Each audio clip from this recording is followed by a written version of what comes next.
Ayan, kasarap na. Uy!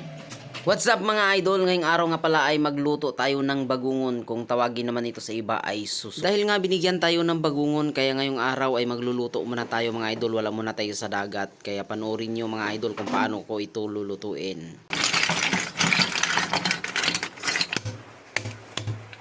At syempre mga idol, bago man natin lulutuin, kailangan muna natin linisan at putulin yung buntot mga idol. Dahil nga hindi natin ito masisipsip pag hindi natin napuputol yung dulo mga idol. Ang bisko pala nga luto nito mga idol ay ginataan po mga lodi. So ito po ang mga sahog natin. Malagyan po natin ng kalabasa at saka malunggay mga idol. Ang pagluto ko pala nito mga idol ay gigisahin ko muna bago ko siya gagataan. Hindi ko po siya gagataan agad para tatanggalin ko muna yung langsa niya mga idol bago ko siya gagataan.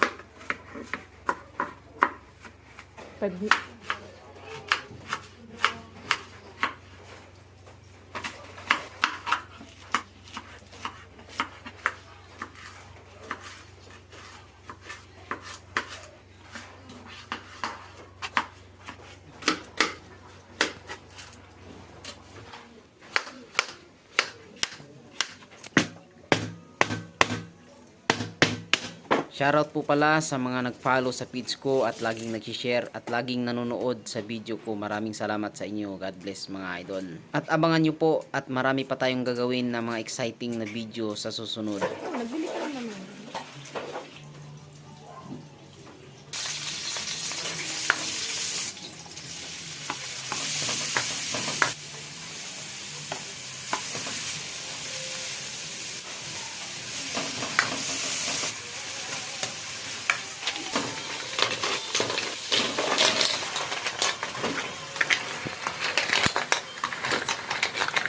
Ganitong luto lang po pala mga idol ang mostly ginagawa namin sa probinsya mga idol. Ito po yung luto mga probinsya mga idol. Hinahaluan po namin ito ng mga gulay para lalo pong sumasarap mga ludi. So ganito lang po siya kasimple mga idol. Matagal-tagal na rin akong hindi nakatikim nito mga idol dahil nga matagal na rin kami hindi nakapanguha.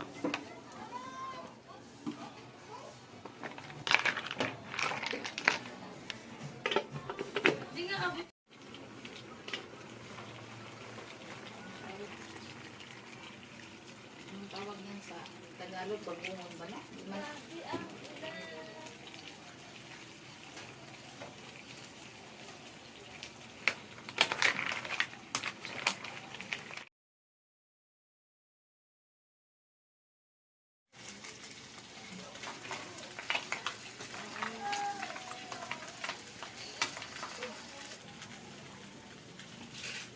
Apa rin?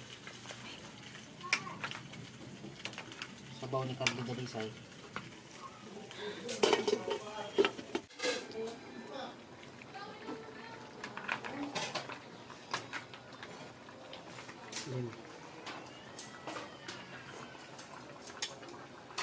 Kalimutan ko talaga yung utang.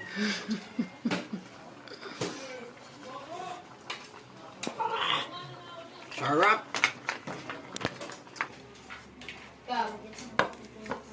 Yan, patagalan ng tanggal pala ito ng laman. Yan, tuyo, ang makarap. Kabibiyan lahat. Pakita mo yung mukha. Ah, grabe po. Kabibiyan lahat. Kita nyo to guys, ayan, kasarap na. Uy! Tus no, patis. Kain, jubo. With rice, oh. Mukbang na, oh. Sabi mo, May. Beng, Beng. Ay. Gutom ka na, Beng. Tita, nakailan ka na? Nakailan ba ako nito? Balik po pagkabata na.